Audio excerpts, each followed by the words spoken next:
Blog Talk Radio. Hello and welcome to another episode of Lectures of Fallen Wisdom.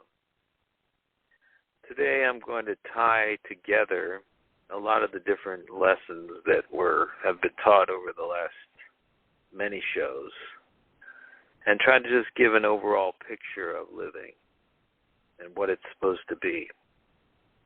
Now, I've always maintained that living must take place within bliss, within a blissful state. So that's a tricky proposition. And we all know this instinctively. And we are all trying to get there. And to some extent, we can be forgiven by taking wrong turns to get there because we're headed at least in the right direction. We understand that total happiness is the key to living for ourselves to stay together. If we want to be a unified cellular organism with all these individual cells, all the individual molecules even, staying together in the same kind of energy level and excitement, there has to be some kind of hopefulness. There has to be some kind of thing to look forward to. And that has to be the daily life. You have to be so happy that you're alive that you generate a field of energy around you that keeps you together, keeps you from falling apart. Aging is nothing more than the disassociation of your molecules. And your molecules disassociate when you don't find the bliss in every moment. That is where cancer invades. That's where all sickness invades. It is in between the molecules. When certain molecules will start to get disaffected in being the union, the molecule wants to vibrate at a bliss level. That's why the molecules formed to become you. They couldn't achieve bliss on their own. They needed a mind. They needed to come together, create a mind. And this was their last hope, and you're taking it away from them if you're not pursuing it. And what they'll do is they'll just give up on you and dissolve your body and then hope to somehow come together with some other molecules into another body and make something that's going to achieve bliss. Now, there's bliss in all around us in most of life, but the level of bliss that a human, with all that's weighing, all the thought that it has to break through to get there, the level of bliss that it can arrive at is even much higher and more consequential than even the bliss of like a lower animal. But if your bliss level is lower than the animal that you're eating, your molecules aren't going to be very happy with you because they traded down. So if a cow eating grass on a field is in more bliss than you are in your life and you're eating a hamburger, that molecule is going down in evolution, not up. You know, as smart as you are, you're not smart enough to be in bliss, which is the smartest thing. So be very understanding of this because this is the key to life. If you can't live in constant bliss, like, well, you can't live in constant bliss. Yes, you pretty much can. I mean, unless some tiger is attacking you, you can. And, okay, what about when the tiger's attacking you? Hey, believe me. And that's the thing. You can't possibly figure out what's going to come at you. But when you have a barrier of bliss around you, at least you're not doing self-harm. At least you're not hurting yourself. Let come what may, but be in a state ready to get it, to receive it, to receive whatever it is. And your best state is the bliss state. You can win any fight in the bliss state. You can defeat any competition in the bliss state. And you can also conquer any woman if you're a man. Or any man if you're a woman. Or whatever, if you're gay. You know my point. You can be whoever you want in their bliss state. And you know those states. You remember them. They've occurred in certain parts of your life. You know, certain achievements, certain moments that, you know, you got some certain news of an achievement or whatever. You have those moments. You can go back, meditate on them, and try to get that feeling in your body. That's what your molecules came together to feel. That's what will keep you together. And of course, like, no nutritionist is going to tell you this. No nutritionist is going to be like, they're just going to be like, eat this food, eat it. Fuck all that. If you don't have bliss, you can eat the best food, you're still going to fucking die. Because your molecules don't want to be unionized anymore. They want to try their luck with this other being.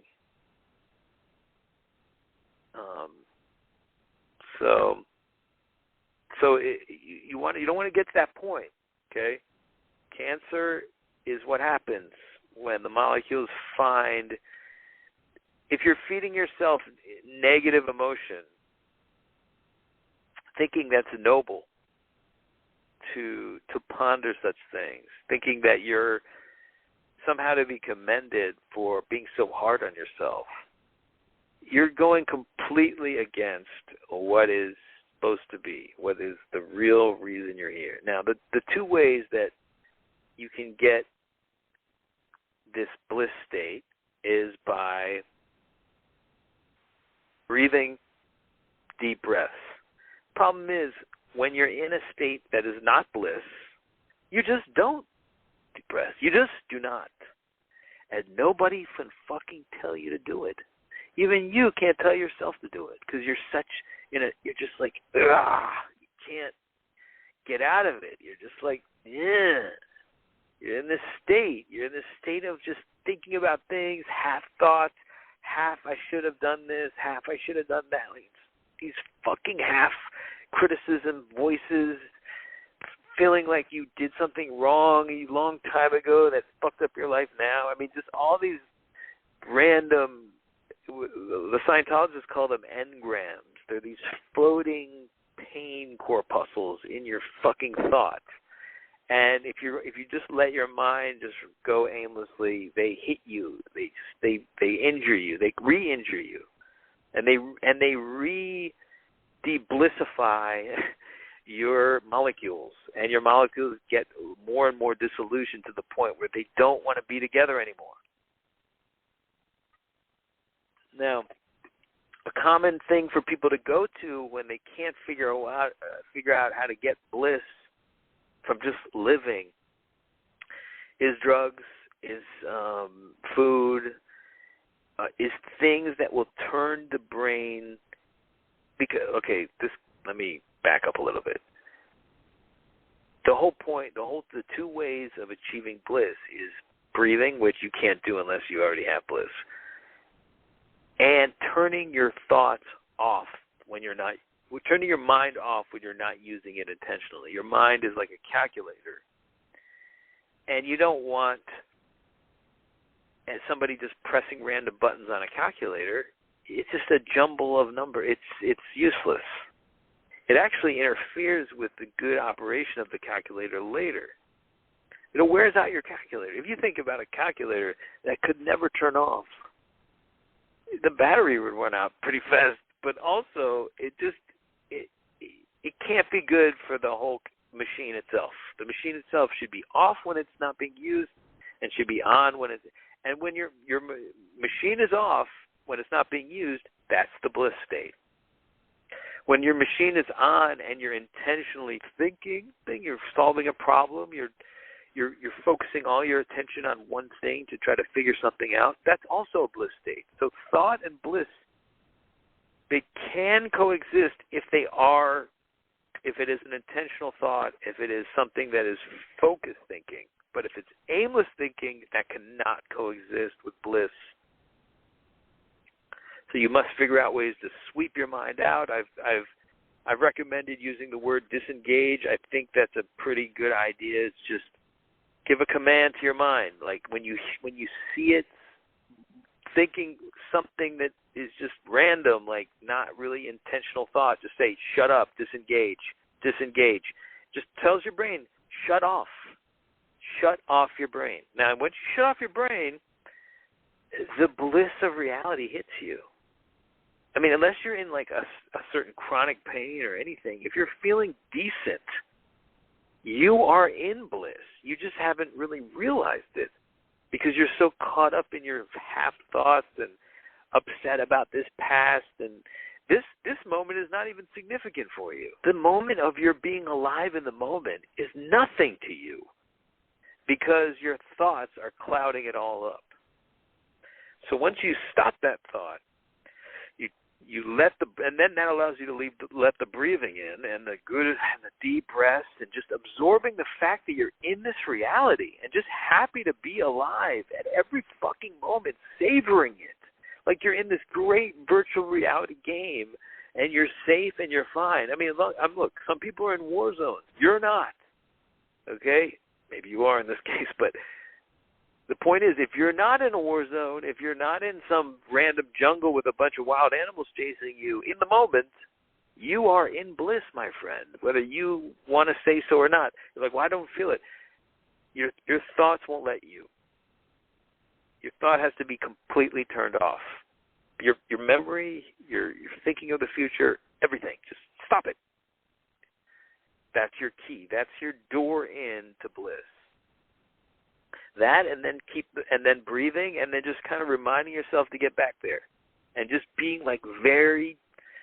Now, what I was saying was when people want to turn their thoughts off, they naturally go to drugs. They go to alcohol. They go to marijuana. They go to different drugs, and they can kind of teach you about going there if you're very disciplined about them. But they're not the solution because you can't turn you're really, even when you're drunk, you're still having thoughts. You're still having those random thoughts. So, yes, it's kind of like drunkening them, but it's slowing them down a little bit. Maybe when you get so fucking high on something and, it's like a really good MDMA or whatever, you can just, in the pinnacle, it's like just so blissful that it blurs out all the thoughts. And that's what people are kind of trying to get to, when they eat like gluttonously in front of the TV. It's like the combination of the TV giving their attention and them shoving the face in their mouth. They're finally at a space where their brain is turned off and they just can feel good about being alive. But it has to occur like when you're shoving some junk in your mouth that's like really not probably good for you either. And then like watching something on TV, which is like is the ultimate mind-numbing thing. You should probably be reading a book. But some people do this, like they'll read a book and they'll eat and they'll start just putting stuff in their mouth and they get a certain bliss out of that. And your brain is just like, really just wants to turn off. Your brain will send, your brain gets very annoyed with the fact that you're not turning it off. Because it can't turn itself off. But you, the one that's listening to this voice, can turn it off with just a thought and just the thought of disengage thinking. Stop thinking. Stop. Empty mind. And once you create that window, then just take a deep breath and just keep saying it to yourself. Empty mind. I mean, even if that's just the only word that's in your fucking brain at all times, just keep repeating it to yourself so you don't even have to anymore. But just empty it and enter reality. Merge with reality. Now, of course, your brain, when you're not making efforts to do that, your brain will try to commandeer you in different ways to get that to happen. And one of the ways it does that is the craving for intoxication, for drugs. But that doesn't. You need to be able to get there with your mind. You really need to be able to get there without the help of any kind of drugs, because you don't get there with drugs. You get there momentarily in moments when you're when you're really lit on a certain drug. You might get there for like a 5-10 minutes, and then you're done, and then you have to go back to your life, and it sucks. Okay, so it's not the way to get to that place. It doesn't get you there, actually. It might show you the road a little bit. It might show you how it feels to be there. But you know what it feels like to be there. You'll know when you're there. It'll be blissful. And your bliss will come when you successfully shut down that random thinking part of the brain, which bumps you into every horrible memory you've ever had, one by one, and makes you relive them and makes your fucking molecules relive them. So you shut that down, you shut down that whole process, and you shut down the unnecessary negative emotion that you're bathing your molecules in. Be nice to your molecules. Your molecules were very generous to give themselves for you to become this blissful creature, and you're sitting around being like, why aren't I happy? Motherfucker, you have the potential to be the most blissful God walking the earth, and you don't see the doorway. The doorway is just to shut off this random thinking. Your brain is a fucking calculator. It can be used to solve problems. When it's not solving problems, it must be turned off. Is that so hard? Like, oh no, I'm not going to turn off my brain. Believe me, your brain will never turn off, obviously. But there's a part of it that you can turn off, and that's just the random thinking. Okay, your brain will make associations. Your brain will think on its own, but it doesn't have to think in language. It doesn't have to think on that level that is distracting you and taking in your emotions and fucking you up. No, the way to live. And this is a fucking podcast about how to live your life infinitely without fucking dying. Because, like, I don't want to die, and neither do you. And you shouldn't want to, and you shouldn't expect to. And you should realize that you won't if you understand very clearly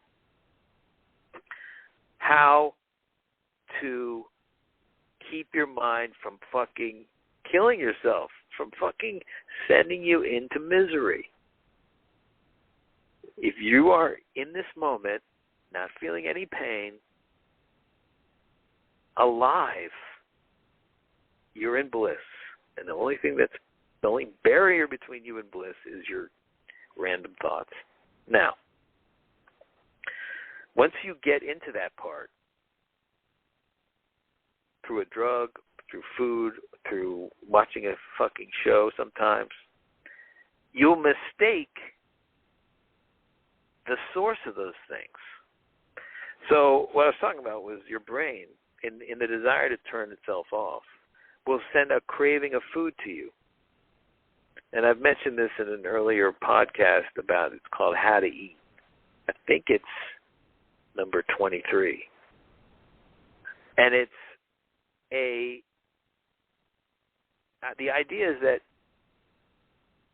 your mind should be, now, of course, I don't believe you should eat any carbohydrate except for maybe beans. Otherwise, it's just like a junkie's life for you, and a fat junkie's life too. It's a bottomless fucking pit. I mean, I swear to God, my jury's even still out on beans, because anything that has a greater carbohydrate ratio to nutrient level, and that's basically like most fucking things they call carbs, anytime you have that, you create a deficit in yourself, which be filled, what I've found, with a ton of water. And basically, I figured out what's going on, and it's really an interesting thing. Whenever you take in a large amount of carbohydrates, there's not enough nutrients in those carbohydrates. So what does your body have to do? Your body has to hold on to them until it can get the nutrients it needs. And how does it hold on to them? By storing a certain amount of water and encasing that incomplete nutrient with water. And then you sit there, and the water is just there waiting for the right nutrients to come in, so then it can be be digested. Well, you're creating quite a store of little water things waiting for its own nutrition. And so that's why, like, fat people retain so much water. Because what they're eating is creating more and more of these stored corpuscles of nutrients, incomplete nutrients, that are waiting for the right nutrition to be synthesized and pass through the body. When you take in nutrient-dense food that your body truly, truly needs, it is instantly absorbed, instantly digested, instantly utilized, and shat out. When you take in nutrients that your mouth and your brain just want because they want your brain to turn off, like a whole bag of chips, great brain turn-off food, right? Just shove a whole bag of chips in my mouth. It works for about the length of the bag of the chips. Then at the end of the bag of chips, you're like, oh, fuck, I ate a whole bag of chips. But the whole reason you did is you were trying to turn off your brain. Your brain was like, I need to stop thinking. Can I just shove this food in my mouth? Maybe that'll help me. My anxiety. Anxiety is, the main source of anxiety is thought. And thought just comes by letting it just run. And nobody tells you to just stop your thinking. Like, everyone's just like, no, examine it. Go to a psychiatrist. Fuck this goddamn. No, just turn it off, man. Turn it off. Psychiatrists, they kind of perpetuate this whole thing, man. They want you to be, constantly thinking. It's just like, no, man, that's not. I mean, if you want to think intentionally about your problems, that's fine. If you want to go to a psychiatrist and talk intentionally. But when you leave the psychiatrist, fucking wipe that shit out. Wipe it out. You know, if you have something that you want to mention to your psychiatrist that pops in your head, okay, write it down. I mean, things will pop in your head. The trick is just to silence the chatter, and the disengaged thing is very important. But your mind, when it doesn't get that, and your mind doesn't get the command to disengage, it just finally poops out. It either poops out through just wanting sleep, makes you super tired, but the first thing it does throughout the day, crave for food that you're not actually even fucking hungry for. It tricks you in thinking you're hungry. And it's called a craving. You have this craving for chocolate, for ice cream. No, that's not a craving for anything except brain turnoff. And I mentioned this in the How to Eat episode, is you'll know your brain is full of shit when you have as plan for yourself what the meal of your brain is going to be, what the meal for you is going to be in the next meal. So let's just say I haven't eaten every time you finish a meal, you have to plan your next meal. If you have a problem with eating, you need to do something like this, where you have your meal ready. And what is it? It's got to be super fucking nutritious, low carbs, packed with protein, and that's it. Just a very nutritious meal. The best thing is a fucking salad with really greens, lots of stuff in it, a protein in it, just the perfect, just a little bit of olive oil, a little salt, and just ready to go. Now, you can have it ready to go in your mind. The point is, that's how you should do it. You should just be look, if I'm going to eat something, it's going to be a super nutritious salad or super nutritious bowl of spinach, something that's just undeniably nutritious. It has to be that. And if you're not hungry for that, if you're just hungry for some fucking junk or some pizza or something just Chinese food or whatever, then that's not true hunger. That's craving. True hunger will eat that spinach up like it's candy. Fake hunger will will just be I guess I got to eat this to stay in shape. This sucks. I hate this. Hey, guess what? Don't eat it. And chances are, if you're a little chub, you can go without eating for a few days. It's fine. But remember this: whatever you eat, the next thing you eat, it must be super nutritious, super low carb, and fill your ass up with it. Don't fucking leave room for any bullshit after that. Now, I really think you need to stay away from these fucking carbohydrates. These are what created the the short lifespan that we're living in today. It's like they've shortened our, but they have to. I mean, there would be like way more overpopulation right now if they hadn't fed us all this carbohydrate to just string us along, and then fucking we evaporate pretty quickly. And it contributes to your inability to like bliss when you're like half addicted. You're just addicted to carbs. You're addicted to like eating and eating and eating and never feeling like completely satisfied. And so you're just like so full that you fall over and you're just like, oh, I ate so much. It's your brain. Your brain wants to turn off. So you do that. You do the little practice, the mental practice, but also understand what your cravings are. And understand why your brain wants a certain thing. It wants these drugs. It wants this food. But it doesn't really want them. It just wants to feel bliss. It just wants to feel it wants your brain to turn off. Now, your brain can be turned off with real food only when you're truly hungry. Otherwise, it can only be turned off with some real junky-ass food, and it's very fleeting. So don't count on it. Don't use it. That's how people get fat. It's because they only find real, true bliss when they're eating. They're shoving something really bad, actually, in their mouth. It has to be bad. It has to be something sinful. It has to be really rich and just so captivating to the taste buds that it's usually junk. And there's something about junk that creates that in us because it's a junky eating its fix instead of a animal eating its food. It's you're eating something that's already taken so much from you, and it's making you hungry for it. That's the thing about incomplete foods is they junkieize the eater. If you were to eat like a box of Oreo cookies every day, you would start to see the need to eat them every day. You'd be like, I need my box. Where's my box of cookies?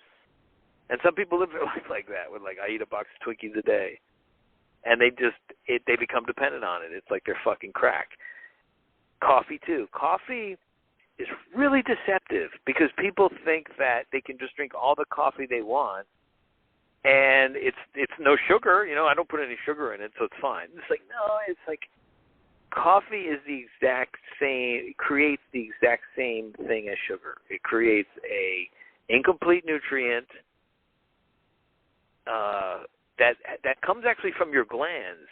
It's just an incomplete version of sugar. It comes from your gland, comes into your body, your blood, and your body has to form water, put water around that, and wait for the right molecules to come in to synthesize that, and so you retain water that way. I mean, it's virtually identical to sugar. All speed, all stimulants are identical to sugar in that they have the exact same effect.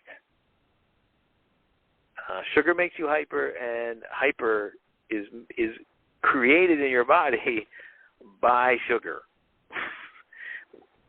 That's right. I mean, when you have real sugar, it creates it. When you have sugar produced by your glands through a stimulant effect by triggering your fight or flight immune response, same thing. So it's very important not to fill your fucking body with sugar. And coffee does just like any fucking, you might as well, hey, if you're going to drink a coffee, why not just eat a donut? Seriously. It's actually better. It's less habit form. No, I wouldn't even think you should. Don't do either. But I'm just saying, one is no better than the other. Like a black coffee and a donut are identical to your body. It's fucking weird. No one would even think that, but it is weird. What happens too is that if you continue to let yourself just retain water, you just increase your capacity to retain it. And all of a sudden, you're just this fat person. And one of the main things that fat people lose in the, when they start going on a low-carb diet is they just lose a lot of water weight because there's no longer the need to store this incomplete nutrients. They've gotten them out of their system.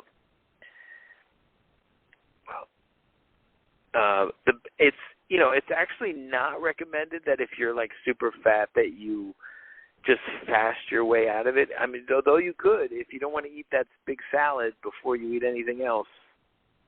I mean, if you're somebody that really can't control your cravings, just have that be your first meal. Just be like, look, I can eat whatever I want, but I got to eat a huge salad with a lot of stuff on it and some kind of protein on it.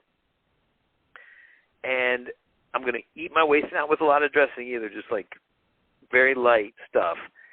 Eat through that whole salad, and then, hey, whatever's on the other side of that salad, I can eat on. I can have. Okay? I don't recommend this way of eating, but if you're really having a hard time, it's the way to start. But then you start to realize there's no reason to eat these things besides things that are totally nutritious and low carb, because if you're just fucking packing water weight onto yourself, making yourself look bloated, making yourself look like shit, and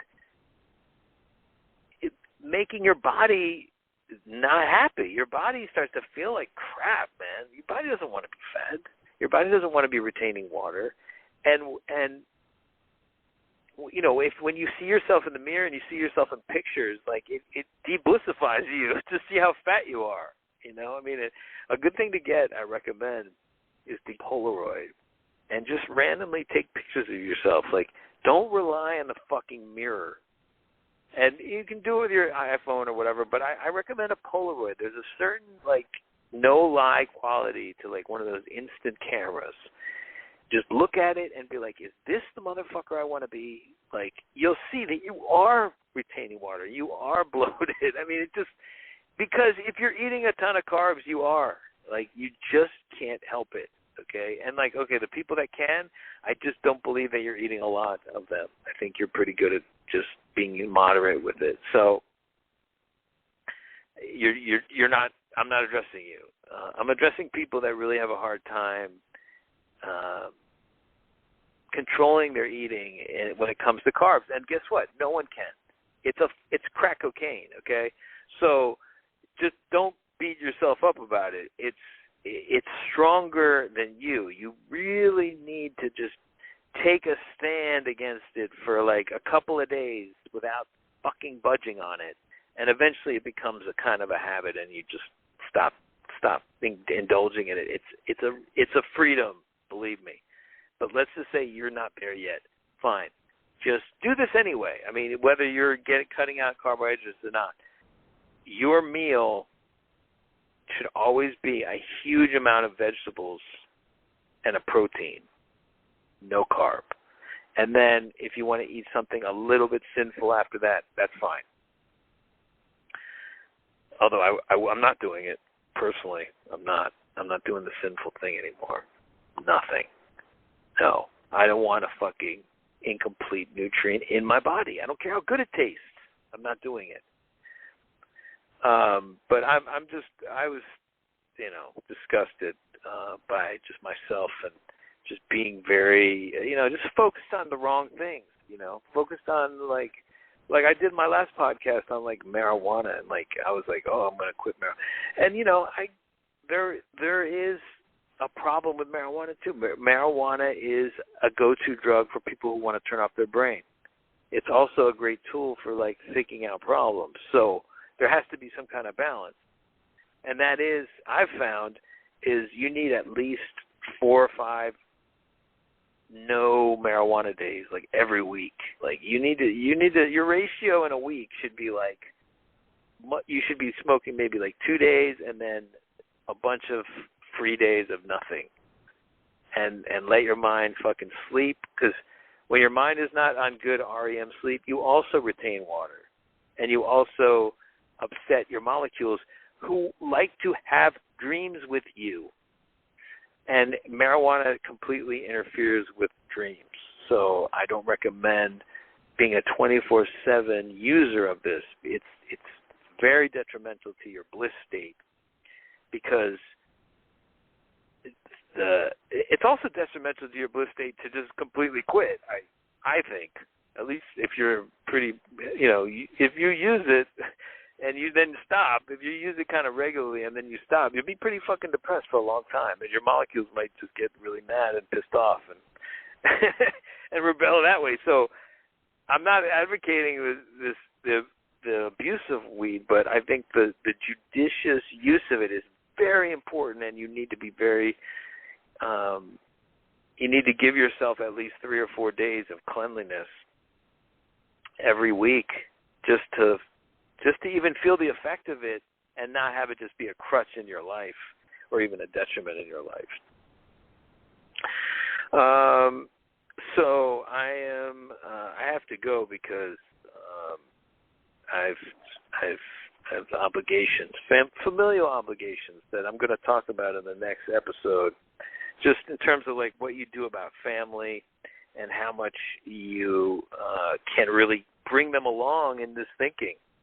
It's not easy to, for example, impart this kind of immortality thesis to an older person who's like lived this long life and really thinks they know what's going on. But I think that we can try, and I'm going to talk about that in the next show. So stay tuned with that. And thanks for listening. This is Lectures of Fallen Wisdom. I'm Mike Trojan.